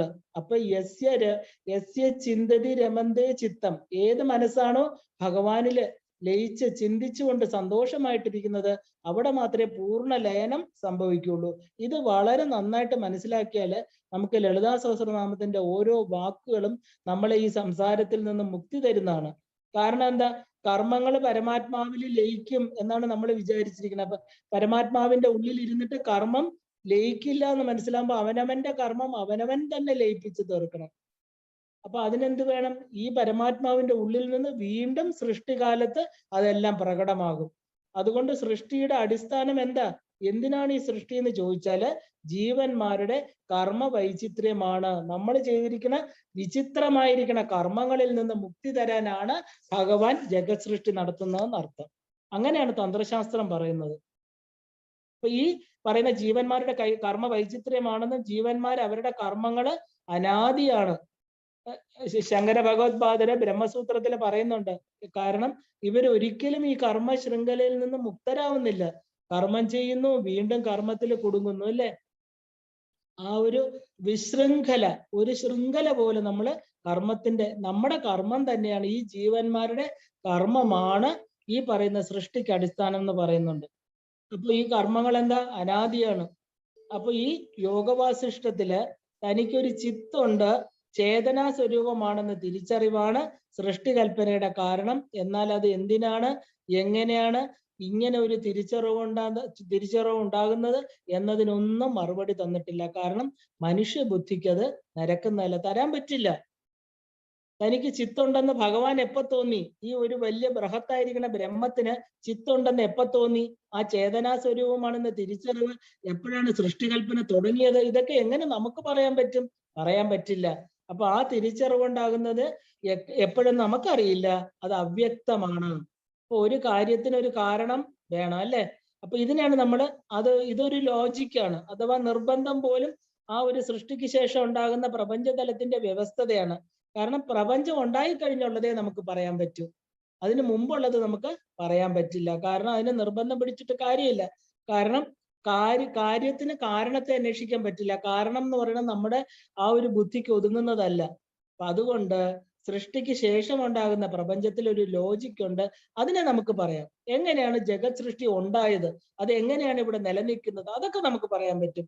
പക്ഷെ അതിന്റെ മുമ്പില് ഈ സങ്കല്പം എപ്പോഴും വന്നു, ഭഗവാൻ എപ്പോഴാണ് ചിത്തുണ്ടാകണമെന്ന് തോന്നിയത്, ഇതിനൊന്നും നമുക്ക് ഉത്തരം പറയാൻ പറ്റില്ല. അപ്പൊ സൃഷ്ടിക്ക് ശേഷം ഉണ്ടാകുന്ന പ്രപഞ്ച തലത്തിന്റെ വ്യവസ്ഥയെ നമുക്ക് പറയാൻ പറ്റുള്ളൂ. അതുകൊണ്ട് ഒരു തരത്തില് കാരണം അന്വേഷിക്കാൻ നമ്മൾ മുതിരണ്ട, കാരണത്തെ കുറിച്ച് അന്വേഷിക്കണ്ട. കാരണം എന്താ? നമുക്ക് പ്രാപഞ്ചിക വ്യവഹാര സത്തയിൽ നിന്ന് ഈ സൃഷ്ടിക്ക് ഹേതു അവ്യക്തമായിരിക്കുന്ന ആ ബ്രഹ്മമാണെന്ന് മാത്രം കണ്ടാൽ മതി. കൂടുതൽ ചോദിച്ചാലും അതിന് ഉത്തരം കിട്ടില്ല, ആർക്കും അത് തരാൻ കഴിവില്ല. അപ്പൊ ഇനി യോഗവാസിഷ്ഠത്തിലെ പല തട്ടുകളിൽ ഉണ്ടാകുന്ന പ്രപഞ്ച സൃഷ്ടി അതെങ്ങനെയാണെന്ന് നമുക്ക് നോക്കാം. അല്ലാതെ അതിന് മുമ്പിലത്തതിലോട്ട് പോകണ്ട, ഇത്രയും മാത്രം അറിഞ്ഞാൽ മതി. കാരണം മനുഷ്യന്റെ കർമ്മങ്ങൾ തന്നെയാണ്, ജീവന്മാരുടെ കർമ്മ വൈചിത്രം അത് മാത്രമാണ് ഈ സൃഷ്ടിക്ക് കാരണം. കാരണം ഇവരെ മുക്തരാക്കണ്ടേ? കാരണം കുറെ പേര് വരണു, മുക്തന്മാരായിട്ട് പോകുമ്പോൾ അടുത്ത കുറെ പേര് കർമ്മത്തിൽ മുഴുകി കിടക്കുന്നു. ഇത് ഇങ്ങനെ എപ്പോഴാണ് എല്ലാവരും മുക്തരാകുന്നത് അറിയില്ല. അപ്പോഴേ പ്രപഞ്ചം നിൽക്കുള്ളൂ, ഈ ജഗത് സൃഷ്ടി അവസാനിക്കുള്ളൂ. പക്ഷെ അവസാനിക്കുമോ, എപ്പോഴവസാനിക്കും, ഞാൻ കാണണം എനിക്ക് അവസാനം എന്നൊന്നും വിചാരിച്ചിട്ട് കാര്യമില്ല. അപ്പൊ നമുക്കിനി എന്ത് ചെയ്യാം? നമുക്ക് സൃഷ്ടി ഇതെങ്ങനെയാണെന്ന് നോക്കാം. അതായത് അതിന് ശേഷമുള്ളത് മനുഷ്യര് ഈ പ്രപഞ്ചം എങ്ങനെ ഉണ്ടായി, അത് വളരെ ക്രമമായിട്ടുള്ള ഒരു തലമാണ്. കാരണം സൃഷ്ടിക്രമം, പ്രപഞ്ചം നമ്മളെ പോലെയല്ല, താറുമാറായിട്ടുള്ള ഒരു ജീവിതമല്ല. പ്രപഞ്ചത്തിന് എല്ലാത്തിനും ഒരു താളമുണ്ട്, വ്യക്തമായിട്ടൊരു ബോധമുണ്ട്, വ്യക്തമായിട്ടൊരു നിയാമക ശക്തിയുണ്ട് ഈ പ്രപഞ്ചത്തെ പ്രവർത്തിപ്പിച്ചുകൊണ്ട്. അതിനെയാണ് നമ്മൾ ധർമ്മം എന്ന് പറയുന്നത്. വേദ അഖിലോ ധർമ്മമൂലം എന്നാണ് നമ്മുടെ എല്ലാ വേദങ്ങളും പറയുന്നത്. വേദത്തിന്റെ മൂലമായിരിക്കുന്ന എന്താണ്? ഈ ധർമ്മം, ഈ ഒരു ശക്തിയാണ് എന്ന് പറയുന്നു.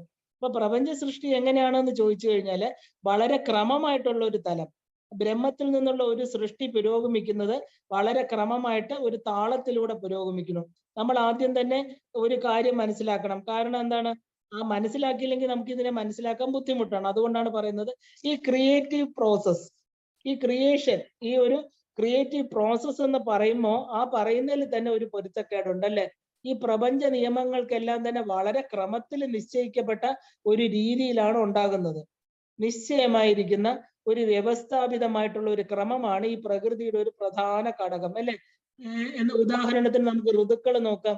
നമ്മൾ വളരെ വ്യക്തമായിട്ട് അനേക കോടി വർഷങ്ങളായിട്ട് നമ്മൾ ഒരു വർഷത്തിനെ നമ്മൾ തിരിച്ചിരിക്കുന്നു. ഇപ്പൊ വസന്ത ഋതു, അപ്പൊ നമ്മൾ ജനുവരി, ഫെബ്രുവരി, മാർച്ച്, ഏപ്രിൽ, ഈ 6 ഋതുക്കള് 12 മാസങ്ങള്. അവിടെ എപ്പോഴെങ്കിലും മാറ്റങ്ങൾ സംഭവിച്ചിട്ടുണ്ടോ എന്ന് ചോദിച്ചാൽ ഇപ്പോഴും ഈ കലിയുഗത്തിൽ കുറച്ചൊക്കെ മാറ്റങ്ങൾ വരും. എങ്കിലും നമുക്ക് ഒരു വളരെ വ്യക്തമായിട്ട് നമുക്ക് ദീർഘകാലം വരുന്നത് നമുക്കൊരു കാലം വിശ്വസിക്കാം. കാരണം വേനൽക്കാലം, മഴക്കാലം, തണുപ്പ് കാലം, ഇത് ആരാ നിശ്ചയിച്ചിരിക്കുന്നത്? പ്രകൃതി. അപ്പൊ നിശ്ചയമായിരിക്കുന്ന ഒരു വ്യവസ്ഥാപിതമായിരിക്കുന്ന ഒരു ക്രമമാണ് ഈ പ്രകൃതി എന്ന് നമുക്ക് കാണാം. ഇതാണ് ആദ്യത്തെ നമ്മൾ പ്രകൃതിയുടെ ആ ഒരു ജഗത് സൃഷ്ടിയിൽ നമ്മൾ മനസ്സിലാക്കേണ്ടത്. എന്താണ്? എല്ലാത്തിനും വളരെ ബേസിക് ആയിട്ട് ചിട്ടയോട് കൂടിയിട്ടുള്ള ആ ഒരു അലംഘിതമായിട്ടുള്ള, അമ്മയ്ക്ക് പേരില്ലേ ഉല്ലംഘ്യ ശാസന, സർവാനുല്ലംഘ്യ ശാസന. അമ്മ സൃഷ്ടികർത്തി ബ്രഹ്മരൂപയല്ലേ?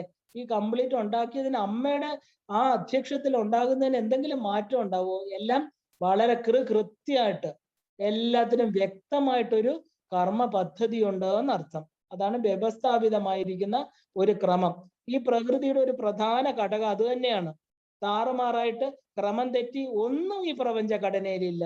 സൂര്യൻ പറയണു എനിക്ക് 6:15 ഇപ്പൊ വരാൻ സൗകര്യമില്ല, ഞാൻ ഇന്ന് കുറച്ച് ക്ഷീണത്തിലാണ്, എനിക്ക് ഉറങ്ങണം, ഇന്ന് വളരെ ടയേർഡ് ആയിരുന്നു എന്ന് പറഞ്ഞിട്ട് സൂര്യൻ ഒന്ന് വന്നില്ലെങ്കിലത്തെ സ്ഥിതി ഒന്ന് ആലോചിച്ച് നോക്കൂ. എന്നും 6:15 എനിക്ക് ബോറടിക്കുന്നു. നമ്മളാണെങ്കിലോ ഏതെങ്കിലും ഒരു കർമ്മം 10 ദിവസം ചെയ്യുമ്പോൾ ബോറടിക്കും.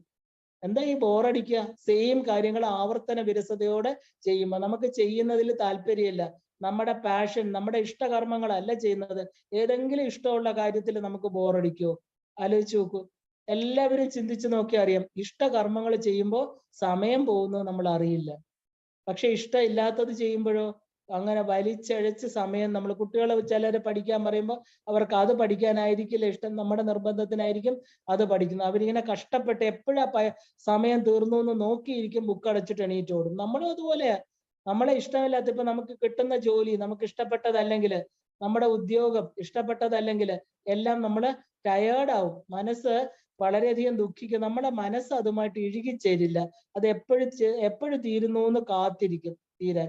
അത് മനുഷ്യന്റെ കാര്യം. പക്ഷെ സൂര്യൻ അങ്ങനെ പറഞ്ഞാലോ, ഈ പ്രപഞ്ചത്തിലിരിക്കുന്ന നക്ഷത്രങ്ങള്, ചന്ദ്രനൊക്കെ അങ്ങനെ പറഞ്ഞാലോ, സൂര്യൻ ഉദിക്കണില്ല എന്ന് പറഞ്ഞാൽ പ്രപഞ്ചം അന്ന് അവസാനിച്ചു എന്നർത്ഥം. എപ്പോഴെങ്കിലും സൂര്യചന്ദ്രന്മാർ അങ്ങനെ പറയുന്നുണ്ടോ? അവരുടെ പ്രദക്ഷിണം അവർ നിർത്തുന്നുണ്ടോ?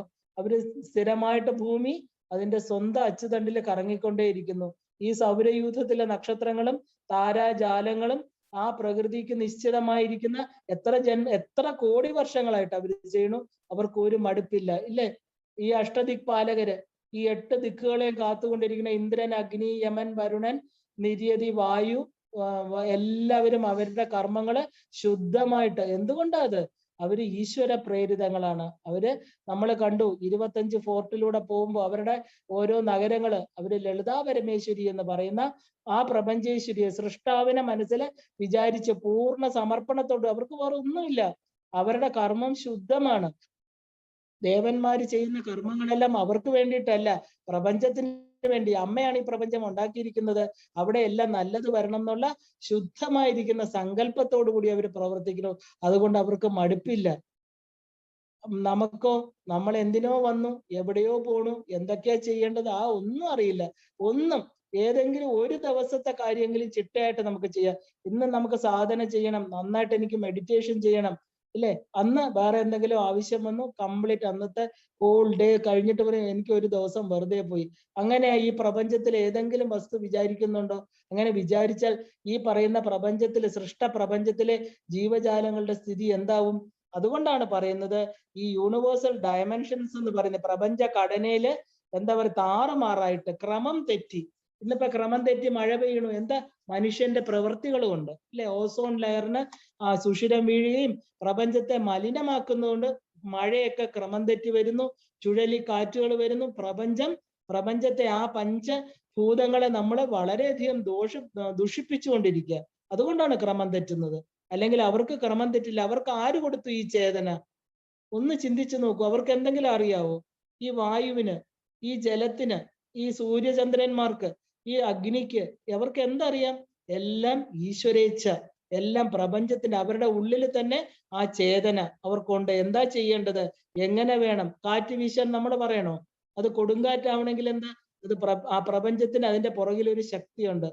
ഇന്ദ്രൻ നമുക്കെല്ലാം കൊടുക്കുന്ന ഹവിസുകളെ ഏറ്റുവാങ്ങി നമുക്ക് മഴ തരുന്നു, ഇല്ലേ? മഴയില്ലെങ്കിലോ സസ്യജാലങ്ങളില്ല, പ്രപഞ്ചമില്ല, നമുക്ക് ഭക്ഷണമില്ല. അപ്പൊ ഈ പ്രപഞ്ചത്തിലെ സമുദ്രത്തിലെ ജലം നീരാവിയായിട്ട് മുകളിൽ ചെന്നിട്ട് ആരാ മഴ പെയ്യിക്കുന്നത്? ഇന്ദ്രന്റെ വീട്ടിൽ മാത്രം മഴ പെയ്യിപ്പിക്കുന്നു എന്ന് പറഞ്ഞാൽ നമുക്ക് കിട്ടുമോ? ഇല്ല. ഇന്ദ്രൻ ഇന്ദ്രാണിക്ക് വേണ്ടിയിട്ടാണോ ജീവിക്കുന്നത്? അല്ല, പ്രപഞ്ചത്തിന് വേണ്ടിയിട്ട്. ഈ പ്രപഞ്ചം എന്ന് പറയുന്ന, അതാ ഞാൻ പറഞ്ഞത്, അവർക്കുള്ള ആ ഒരു ധർമ്മബോധവും ഒരു പാരസ്പര്യവും മനുഷ്യർക്കില്ല. അതുകൊണ്ടാണ് അവർ കർമ്മം എന്ന് പറയുന്ന ഈ ഒരു ബന്ധനത്തില് കുടുങ്ങിക്കിടക്കുന്നത്. എല്ലാവരുടെയാണ്, ആരുടെയും ഇവിടെ പ്രത്യേകിച്ച് സ്വന്തമെന്ന് അവകാശപ്പെടാൻ ഒന്നുമില്ല. നമുക്ക് സ്വന്തമെന്ന് അവകാശപ്പെടാൻ നമ്മുടെ ആത്മാവ് മാത്രമേ ഉള്ളൂ. അത് നമ്മുടെ ഈശ്വരനാണ്, അത് നമ്മുടെ പരാശക്തിയാണ്. നമ്മൾ അത് തിരിച്ചറിയണില്ല. ഈ തിരിച്ചറിവ് ഉള്ളത് കൊണ്ട് നമ്മളെക്കാളും ബുദ്ധിപൂർവമാണ് പ്രപഞ്ചം. ആ പ്രപഞ്ചത്തിലിരിക്കുന്ന ഒരു കാര്യങ്ങൾ പോലും, പ്രപഞ്ച താളത്തിന് യാതൊരു ക്രമം തെറ്റിയുള്ള പ്രവർത്തനങ്ങളില്ല. ഇന്നിപ്പോ ഏതെങ്കിലും ഒരു ഭ്രമണപഥത്തിലൂടെ നക്ഷത്രങ്ങൾ സഞ്ചരിക്കുന്നു, നവഗ്രഹങ്ങൾ സഞ്ചരിക്കുന്നു, സൂര്യനും ചന്ദ്രനും, അനേകായിരം കോടി നക്ഷത്രങ്ങളാണ്. ഒന്നും രണ്ടും ആണോ? എണ്ണിത്തീരാൻ പറ്റില്ല. ഈ നക്ഷത്രങ്ങളെല്ലാം പ്രപഞ്ചത്തിൽ, ഈ ആകാശത്ത്, ഈ സ്പേസ് എന്ന് പറയുന്നിടത്ത് നിൽക്കുന്നു. എല്ലാം അവനവന്റെ ഭ്രമണപഥത്തിലൂടെ ബുധനും സൂര്യനും ശുക്രനും ചന്ദ്രനും ശനിഗ്രഹങ്ങളും എല്ലാം ഓരോന്നിനും വ്യക്തമായിരിക്കുന്ന ഭ്രമണപഥങ്ങളുണ്ട്. അത് എത്ര വർഷം, 32 വർഷം, 19 വർഷം, ശനി, ഇങ്ങനെ വർഷങ്ങളുടെ ഗണനയില് ആ ഒരു ഓർബിറ്റ് തെറ്റാതെ അവർ സഞ്ചരിക്കണം. അവർക്ക് എന്താ മാറ്റം വരാത്തത്? അത് എന്താ പറയാ, അവിടെ ശരിക്കും പറഞ്ഞാല് ബിയോണ്ട് ആയിരിക്കുന്ന, ഈ പ്രപഞ്ചാതീതമായിരിക്കുന്ന ഒരു ശക്തിയാണ് അതൊക്കെ തിരിച്ചുകൊണ്ടിരിക്കുന്നത് അല്ലേ. ആ പരമേശ്വരി വിശ്വത്തെ ഭ്രമിപ്പിച്ചുകൊണ്ട് തൻ്റെ ഓരോ എന്താ പറയുക സൃഷ്ടിജാലങ്ങളിലൂടെ പ്രവർത്തിക്കുന്ന മഹാശക്തി. വിശ്വം ഭ്രമയതി, ആ ഒരു നാടകത്തില് കഥാപാത്രങ്ങളായിരിക്കുന്ന നമ്മളെ പോലെയുള്ളവരല്ലാത്തവരെല്ലാം തന്നെ അവർക്ക് കർമ്മശുദ്ധിയുണ്ട്. അവരെല്ലാം അതാത് സമയത്ത് ചെയ്തുകൊണ്ടേയിരിക്കണം. നമ്മൾ മാത്രമാണ് ആ മനുഷ്യന്റെ സൃഷ്ടി, മനുഷ്യ സൃഷ്ടിയിൽ വരുന്ന നമ്മൾ മാത്രം ഈ ഈശ്വരനെ മറന്ന് ചെയ്യാൻ പറ്റാത്ത പ്രവൃത്തികളൊക്കെ ചെയ്ത് തോന്നിയാസത്തിൽ ജീവിച്ച് കർമ്മങ്ങളെല്ലാം തെറ്റായിട്ട് ജീവിക്കുന്നു. ഇത്രയും ആയുസ് തന്നിട്ടും, രാവിലെ സൂര്യൻ ഉദിക്കുന്നു, നമുക്ക് ദിവസങ്ങൾ ഇത്രയും മണിക്കൂറുകൾ തന്നിട്ടും ഈശ്വരനെ കുറിച്ച് ചിന്തിക്കാനോ അതിനെക്കുറിച്ച് അറിയാനോ ഇല്ലാതെ ഈ പറയുന്ന സുഖഭോഗങ്ങളിൽ മുഴുകി നമ്മുടെ സമയത്തെ ഇല്ലാതാക്കണു. ഒരു ദിവസം കാലം എന്ന് പറയുന്ന ആ ഒഴുക്കില് നമ്മുടെ ശരീരം ഇവിടെ നമുക്ക് വിട്ടുപോവേണ്ടി വരുന്നു. പിന്നെ ഇരുന്ന് നമ്മൾ വീണ്ടും അടുത്ത ജന്മചക്രത്തിൽ വരണം. ഇങ്ങനെ മനുഷ്യജീവികളുടെ ആ കർമ്മം മാത്രമാണ് ഈ ജഗത്തിന്റെ നിർമ്മാണ കാരണം എന്നാണ് പറയുന്നത്. എന്താ, എല്ലാ തന്ത്രശാസ്ത്ര ഗ്രന്ഥങ്ങളും അതാണ് പറയുന്നത്. അപ്പൊ അതുകൊണ്ട് ഈ കോസ്മിക് ലോസ് എന്ന് പറയുന്നത്, ആ യൂണിവേഴ്സൽ ഡയമെൻഷൻസ് എന്ന് പറയുന്നത് ഭൗതിക തലത്തിന്റെ ലൗകികമായിരിക്കുന്ന വിധിമുറകൾക്ക് ഉൾപ്പെട്ട സംഗതിയാണ്. കാരണം എന്താ, നമുക്കറിയാം ഇവിടെയൊക്കെ എത്ര കൃത്യമായിട്ടാണ് അത് നടക്കുന്നതെന്ന്. അതിന്റെ ക്രമം, വ്യവസ്ഥ, പദ്ധതി, പ്രക്രിയ, ധർമ്മം, ഇതെല്ലാം തന്നെ ഈ പ്രപഞ്ചം മൊത്തത്തില് എന്താ ആരാണ് നടത്തുന്നതെന്ന് ചോദിച്ചാൽ ഇതിന്റെ പുറകിൽ ഒരു ശക്തി ഇല്ല എന്ന് നമുക്ക് ആർക്കെങ്കിലും പറയാൻ പറ്റുമോ? അങ്ങനെയാണെങ്കിൽ ബുധഗ്രഹത്തിന്റെ ഓർബിറ്റിൽ കൂടെ ശനിഗ്രഹം കയറിപ്പോയാൽ എങ്ങനെയിരിക്കും? ഒരു ട്രെയിൻ പോകുന്ന പാളത്തിൽ കൂടെ വേറൊരു ട്രെയിൻ വന്നാൽ ഈ പ്രപഞ്ചം ഇല്ലാതായി തീരും.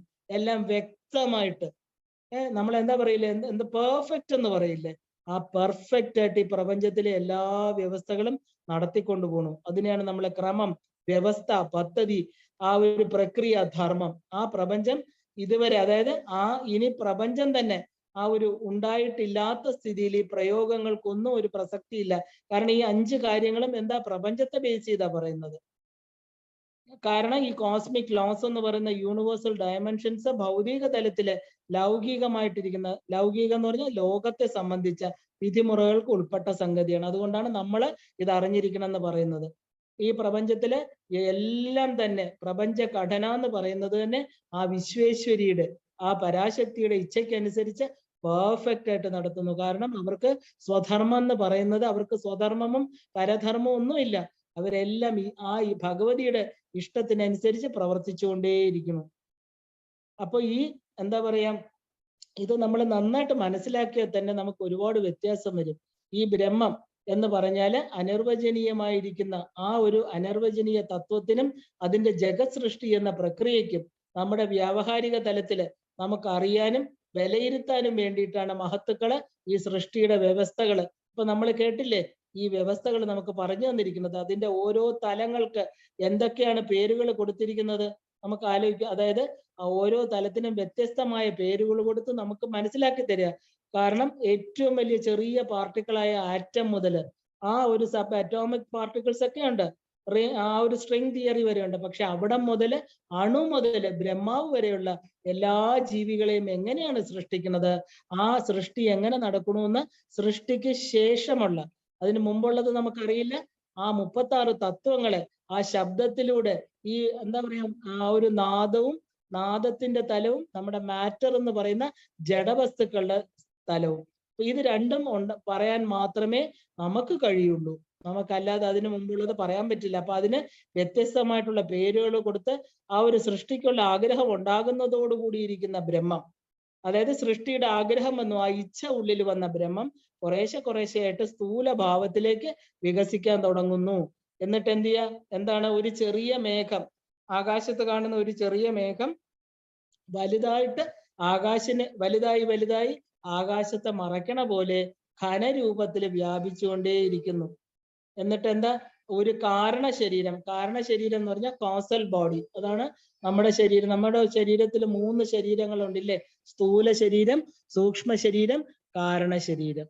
സട്ടിൽ ബോഡി, കോസൽ ബോഡി, സ്ഥൂല ശരീരം എന്ന് നമ്മൾ എല്ലാവരും കാണുന്ന എന്താ പറയാ ആ ഒരു കാണപ്പെടുന്ന വസ്തു.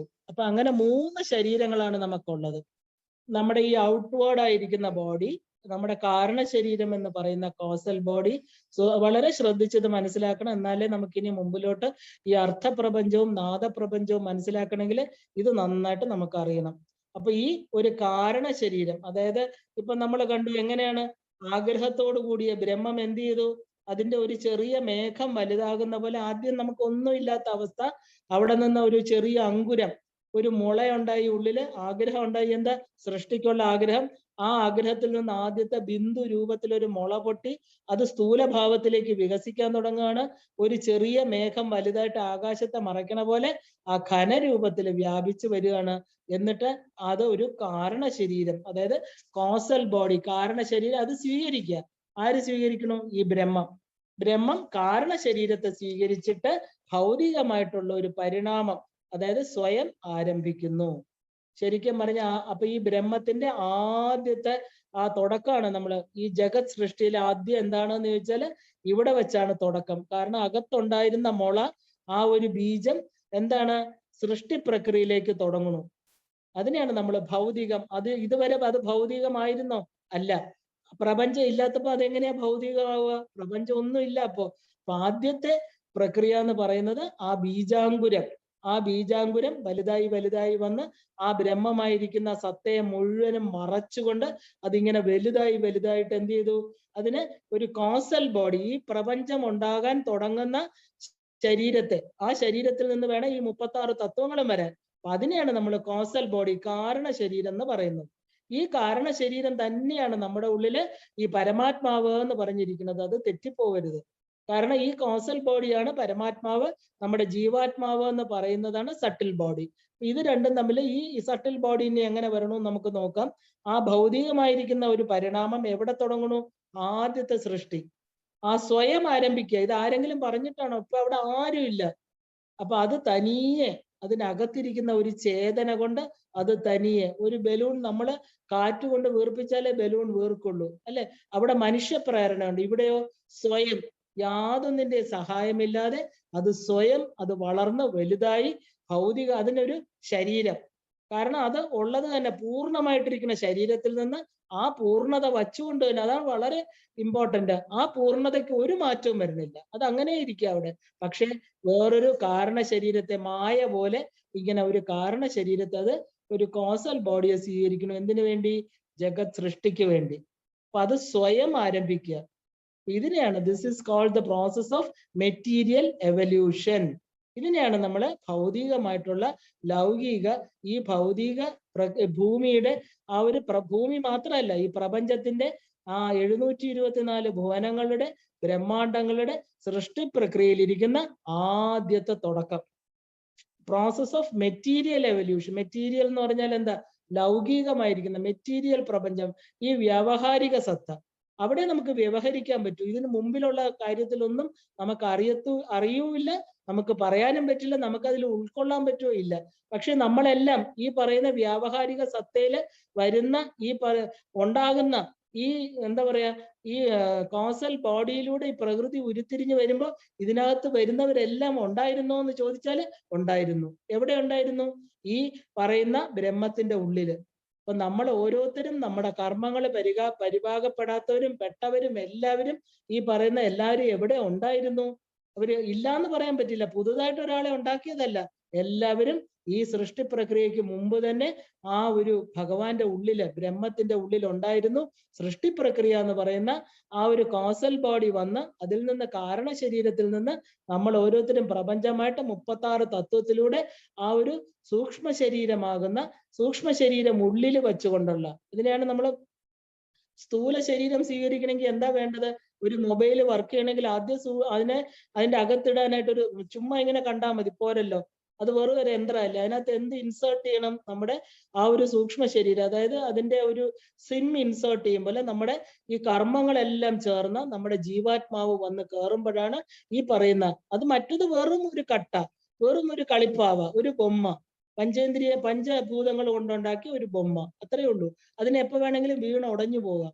പക്ഷെ അതിനകത്ത് ഇൻസേർട്ട് ചെയ്യുന്ന സംഭവം എപ്പോഴുണ്ടായിരുന്നു? ഈ പ്രപഞ്ചത്തിന്റെ ഇത് ഉണ്ടാകുന്നതിന് മുമ്പ് തന്നെ ഈശ്വരന്റെ ഉള്ളില്, ഈ ബ്രഹ്മത്തിന്റെ ഉള്ളില് ഉണ്ടായിരുന്നു.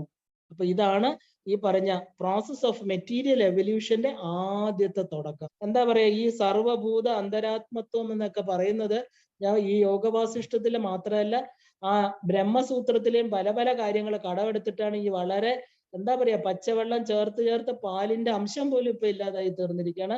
അത്ര സിമ്പിളാക്കി ഞാൻ യോഗസൂത്രത്തില് ആ ഏകമായിരിക്കുന്നത് പലതാകണം എന്നുള്ള ആഗ്രഹത്തിലൂടെ ആ ഒരു തത്വം ബ്രഹ്മസൂത്രത്തിന്റെ സത്തയെല്ലാം ഇതിനകത്ത് ചേർത്തിട്ടുണ്ട്. ഇത് വളരെ പെട്ടെന്ന് നമ്മുടെ ഉള്ളിൽ കയറില്ല. വളരെ പതുക്കെ നമ്മൾ മനസ്സിലാക്കിയാൽ ഈ ലളിതാ ത്രിപുര സുന്ദരിയുടെ യഥാർത്ഥ രൂപത്തെ, ആ സട്ടിൽ ഫോം നമുക്ക് അറിയാനും നമ്മുടെ ഉള്ളിൽ ധ്യാനിക്കാനും പറ്റും. അതുകൊണ്ടാണ് ഞാൻ ഇത്രയും സമയം എടുത്താലും ഇത് നിങ്ങളുമായിട്ട് പങ്കുവയ്ക്കുന്നത്. അത് നമുക്ക് തീർച്ചയായിട്ടും നമ്മുടെ ഓരോന്നിനെയും ശുദ്ധമാക്കിക്കൊണ്ടിരിക്കും ഈ അറിവുകൾ. ഇനി ഒരിക്കൽ അത് മറന്നുപോയി എന്ന് പറഞ്ഞാലൊന്നും വിഷമിക്കേണ്ട കാര്യമില്ല. അറിവ് ഒരിക്കലുള്ളതൊന്നും നഷ്ടപ്പെട്ടു പോവില്ല. കാരണം അതെല്ലാം വലിച്ചെടുക്കുന്ന ഒരു കാന്തം നമ്മുടെ ഉള്ളിലുണ്ട്. ആരാണത്? വിജ്ഞാന ഘനരൂപിണി. ആ രൂപത്തിലിരിക്കുന്ന അമ്മയുടെ അറിവുകളാണ് നമ്മൾ ഈ കേൾക്കുന്നത്. അതിലമ്മ സന്തുഷ്ടയായിട്ട് തീർച്ചയായിട്ടും നമ്മളെ ഓരോരുത്തരും അമ്മയുടെ ഇത്രയും എൻ്റെ മക്കൾക്ക് ഇത്രയും അറിവുണ്ടല്ലോ, അവരെ അനുഗ്രഹിക്കണമെന്നേ അമ്മയ്ക്ക് തോന്നുള്ളൂ. അതിലിനി തെറ്റായിട്ട് മറന്നുപോയി ഇല്ലെങ്കിൽ തെറ്റായിട്ട് ഒരു അറിവൊന്നും ഒന്നും ഇതിൽ നെഗറ്റീവും പോസിറ്റീവും അമ്മ എന്ന് പറഞ്ഞ മുഴുവൻ പോസിറ്റീവ് മാത്രം. ആ അനുഗ്രഹം മാത്രമാണ് അമ്മ. ഇതിൽ അറിഞ്ഞോ അറിയാതെയോ, കൂടുതലറിഞ്ഞോ കുറച്ചറിഞ്ഞോ ഒന്നും ഒരു കമ്പാരിസണും വേണ്ട. നമ്മളെല്ലാവരും അനുഗ്രഹീതരാണ്. കാരണം ഈ സൃഷ്ടി പ്രക്രിയയൊക്കെ അറിയാന്ന് പറഞ്ഞാല് എത്രയോ ജന്മത്തിലൂടെ മാത്രം ഒരു പ്രപഞ്ച സൃഷ്ടിയാ. ഈ ഒരു എന്താ പറയാ, ഈ ഒരു കേരളത്തിന്റെ മൂലയിൽ ഇരിക്കുന്ന നമ്മളോരോ ജീവാത്മാക്കള് അമ്മയുടെ പ്രപഞ്ച സൃഷ്ടിയെ കുറിച്ച് പറയുകയും കേൾക്കുകയും ചെയ്യണമെങ്കിൽ തന്നെ അത് പുണ്യമാണ്. അതൊരു അനുഭവമായിരിക്കട്ടെ. ആ പരാശക്തി ഓരോ ദിവസവും നമ്മൾ ചെയ്യുന്ന കർമ്മങ്ങളെ സന്തോഷിച്ചുകൊണ്ട് നമ്മുടെ ബുദ്ധിയെ വികസിപ്പിക്കുകയും ഇത് ഉൾക്കൊള്ളാനുള്ള അനുഗ്രഹവും അമ്മ തരട്ടെ. തീർച്ചയായിട്ടും ഗുരുപരമ്പരയും ആ പരാശക്തിയും നമ്മൾ അനുഗ്രഹിക്കും എന്നുള്ളതിന് സംശയമില്ല. തീർച്ചയായിട്ടും ഇതിനു വേണ്ടി ചെലവഴിക്കുന്ന ഒരു നിമിഷം, ഒരു വിനാഴിക പോലും നമുക്ക് നഷ്ടമല്ല. അത് നമ്മുടെ ജീവിതത്തിലെ അനേക സദ്ഫലങ്ങളെ തരുള്ളൂ. അത് അമ്മ തരട്ടെ. നമുക്ക് ഇന്ന് ഇവിടെ നിർത്താം. എല്ലാവർക്കും ശ്രീമാത്രേ നമഃ.